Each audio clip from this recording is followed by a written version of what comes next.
Let's steer this towards your Yep. presidential campaign a little bit, because one of the things that we talk about on this channel a lot is the idea that the siloing of disciplines that you're talking about, the moving all of these different things that you have different degrees in into separate kind of camps where people aren't interacting with one another, is a deliberate program that was put in place by the Carnegies and the Rockefellers starting about 110 years ago. And the foundations if you look at the lead story on the Duke Report, is a news aggregator that I built because I just wanted evidence-based journalism. I didn't want any left-right nonsense.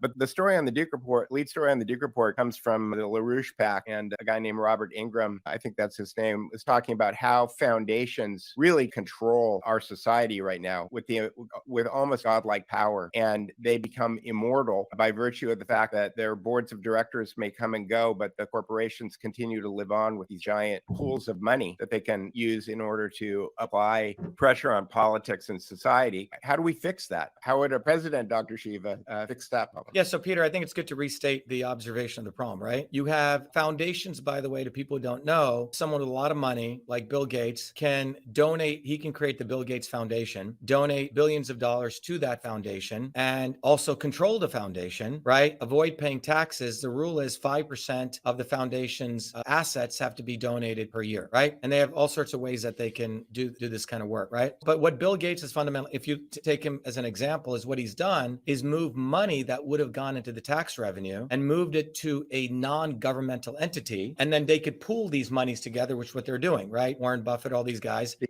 Yeah. So you may have trillions of dollars. Essentially, you created your own government, and that government, which is a non-government, which avoids paying taxes, can dictate policies or influence major policies. So think about what you've actually done is you allowed a extra organism to create policies globally without paying taxes. And they basically, we as plebes have to live under the laws of government, quote unquote, voting and choosing representative, but they can move essentially like a centralized model, right? That's what they're doing. So I think all of that foundational, that model, the entire rules and tax, by the way, a lot of this, Peter, was set up during the 70s or late mid 60s by the Kennedys. And people need to understand that. A lot of these laws of up until 1970 or up until Eisenhower, the tax base was that corporations paid up to 70% taxes. Income taxes were very low. And there was a motivation around this, which was that a corporation would basically say, shit, I'm going to have to pay a lot of money. Let me do stuff to avoid paying excess taxes, which is to pay my employees more, build infrastructure, expand, buy assets. And what John Kennedy really did, and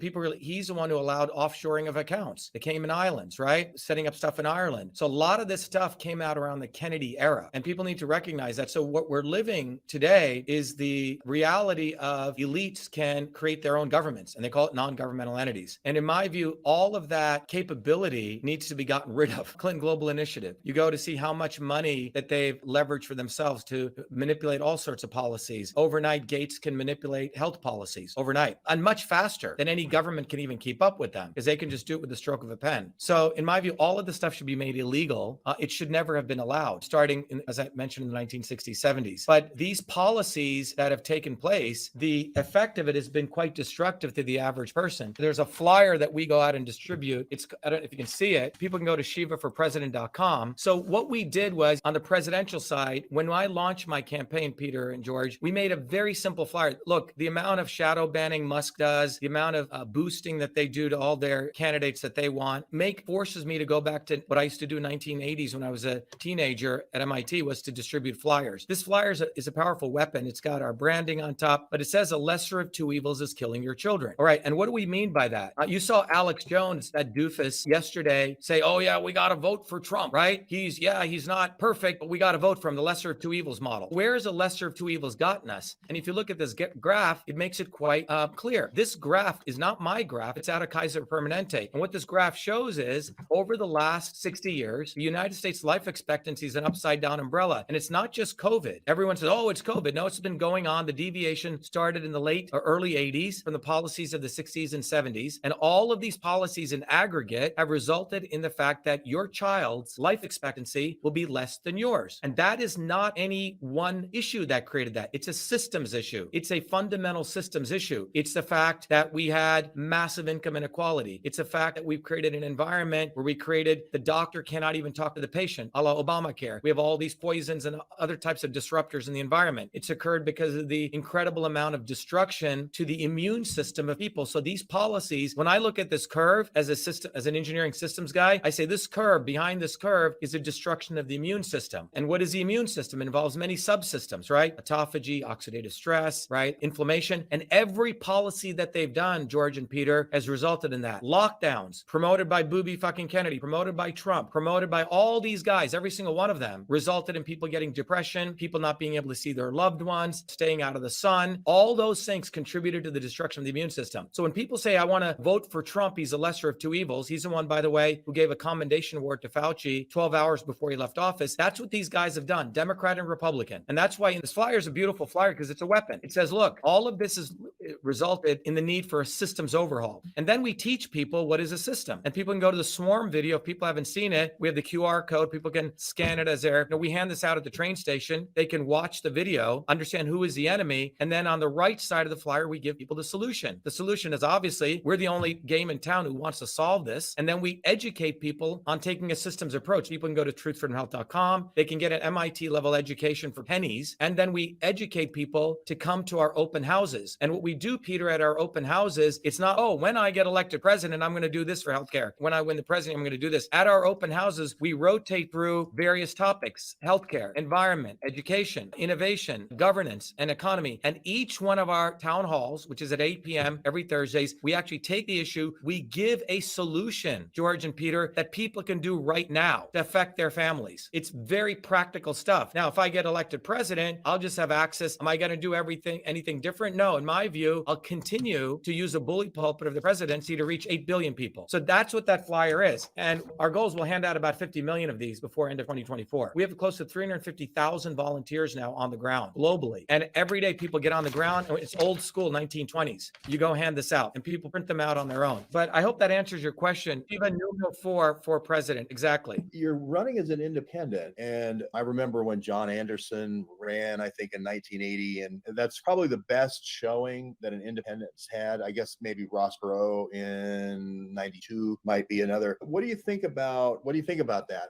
And how are you going to enter into the campaign and into the race and into the national discussion? Is it just the flyers, or is there other? Yeah, I think it's a great question asking, George. Look, when I ran for Senate against Elizabeth Warren, we had a great campaign. Only the real Indian can defeat the fake Indian. The Republicans and the great Democrats, campaign. And we got on the ballot. We were supposed to be on the debate stage. They colluded against us, and we had to file a lawsuit. The Republicans and Democrats kept us off the debate stage because they knew if I got on, I would have destroyed both of them. So then the next year in 2020, we ran as Republicans in the election where we exposed the entire election fraud mechanics. If you remember, in 2020, it was our campaign that found that they have no chain of custody. They delete ballot images. It was our work that exposed everything that really started all the election system stuff. After which all the grifters came from Mike Lindell to this guy, Jeffrey Fulia, aka Jovan Pulitzer, and all these morons. And they started talking about crazy shit and they didn't address the real issues. But the bottom line is, in my view, there's two election frauds: the stuff they do on election day, but the stuff they do right now, which is who gets on the debate stage, who gets visibility, right, etc. So we know the thing is rigged end to end. Now, I never believed in the electoral systems, George and Peter, right? I've always been a bottoms up guy because I've always believed it's movements that have ever changed the world. We can have a discussion about that. So why run for president? Because if I didn't run for Senate, George and Peter, in 2020, none of the stuff with the backdoor portal would have come out because they don't expect an engineer and a scientist to ever run for office. If you guys ran and you guys found stuff that was going on, you would dig deep and you would expose it, right? These guys have no interest. Because I ran, it was a disruption. Our campaign exposed the backdoor portal into Twitter in 2020. We're the ones who did the Fire Fauci campaign. We're the ones who exposed the fundamental issues of election systems integrity. So whatever they cheated, George and Peter, we freaking won. There's about 500 million people in the world, all over the world. I randomly flying to Mexico or Dubai. Oh, they stole your election. So in that 2020 period, George, we fucked them. Why? Because we got the news out there. So now they have to shadow ban us and do all that. And that shadow banning and that attack on our visibility is making people wonder, wait a minute, Dr. Shiva is the one who did this. Why are you not covering this, fucker Carlson? Rogan, why aren't you doing this? So it's a wonderful opportunity. I'll tell you the fallout that they're having. Every Thursdays, George and Peter, you guys should come. It's almost a 20-hour day for me, but we do 2 open houses. And in those open houses, George and Peter, we have people from all over the world who come. And we do it from 11 a.m. to 2 p.m. and we do it from 8 p.m. to sometimes it goes to midnight. And we take an issue and we go deep into it. And the people that are coming to us now are people like you guys, very smart guys, people who are flipping. Let me give you an example. We had a woman in Cambridge. We have a bus here, which we used to say only the real Indian can defeat the fake Indian. People used to throw tomatoes at it. People call me a Nazi. We're in the center of Cambridge. Okay. So this woman comes into our open house. She goes, I hated that bus sign you had. I used to despise driving, and I voted for Bernie Sanders and Elizabeth Warren. But I realized after watching your videos, I didn't understand why you cursed at all these people, but I get it. So I want to support your movement. That's flipping from Sanders or Warren to us. Then we had another gentleman who was an orthopedic surgeon out in California. He said, I saw your video. I saw Rogan giving all this visibility to Kennedy. I was going to donate him money. And then your video popped out destroying Rogan and destroying Kennedy. And he goes, for 2 days, I had cognitive dissonance because I knew everything you were saying was true. And now I had to internalize that. And I'm going to join your movement and your campaign. We had another woman who came on last week. She goes, I find you so annoying, but I realize everything you're saying is true. So think about, George, what's happening. The people who would normally be used by the establishment, and you've talked about these people from Malone and all these guys, the establishment is the obvious fascists. And now, over the last 2 years, they've created the not so obvious scumbags, right? To capture people like flypaper so they don't leave, and they build an independent movement. And typically there hasn't been an organized independent movement which slams the Kennedys and the Trumps, exposing the central system dynamic. Peter, you've studied engineering systems, control systems. You have a goal and you have a disturbance. The establishment is watching everything we're doing, watching the fact they have enough data to see, wow, there's this other trend occurring. People are leaving this Hegelian dialectic, right? They're building these bottoms-up movements. There's a guy called George Webb who's attracting people. There's a guy called Dr.SHIVA. There's a guy called the Duke Report. And people are leaving these scumbags. Shit. Booby. Steal Dr.SHIVA's shit and say what he says. And that's what he does. Literally repeats our shit. Tulsi Gabbard, give her a call. But she is a military industrial academic complex. She was promoting 9/11's thing, right? So they're taking these 10 or 15 people and they farm league of them to drive people back. But because we exist, George, we're fucking up their whole plan. So we're getting these very cool people. So my running for president is not about running as an independent. It's about saying, here is one of us. This guy comes bottoms up. Why are you compromising your values and voting for lesser of two evils? What has that gotten you? What's gotten you this? And if you care about your child, you better get your head out of your ass and recognize we need a systems overhaul. So stop talking about the questions of, oh, you're running as an independent. Can you win? That's the wrong question. The question is, what are you going to do? You have an opportunity right now to stop always compromising. Kennedy actually said this to Megyn Kelly when she started having him squirm about his issues with personal integrity. She goes, your personal integrity and your public integrity are two different things. Think about what they're telling people. Lower your values. It is okay that you're a vile scumbag like Russell Brand. And then you can act like you're anti-establishment. And then all of that gets covered up. And